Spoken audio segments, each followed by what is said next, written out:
Chinese city builds bridge around house.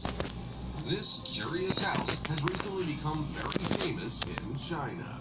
Much so that people will travel from far away just to go see it, much like an attraction. But how come it's spot on and tightly wedged between two wings of a newly built highway? Well, the Chinese government had been wanting to create a new highway in that area for quite some time, and they went around buying everyone's properties and houses to be able to demolish them in order to build a highway bridge in their place. But one brave and stubborn neighbor refused to sell his humble home, and he managed to stand his ground for 10 long years. I don't know about you, but I've never heard before of anyone brave enough to say no to the Chinese government. So, because the project was already in motion, and because they already had demolished every other standing structure in the area, they decided to build a highway anyway, just around the little house. Today, the residents of the famous rebel household are still living there, and they say they refused to sell because the government didn't propose enough money for their property, and that simply isn't fair.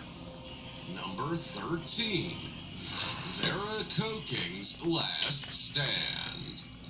Atlantic City is worldly famous for its beautiful seafront boardwalk, its criminal seagulls, and its magnificent casinos. But the city didn't always look like what it does today. Before, it was all just little summer cottages with private residence and not much more. Atlantic City used to be a vacation destination for American people, but that all changed in the 1970s when the city became the world's playground and big companies started to buy private residences to demolish them and build massive casinos in their place. And for the most part, they succeeded. They usually gave the owners a deal they couldn't refuse to go ahead. One of the biggest magnets that was at the front of this job was none other than Mr. Trump himself. He was obsessed with the hotel casino, and the only thing standing on it was an elderly lady called Vera Coking.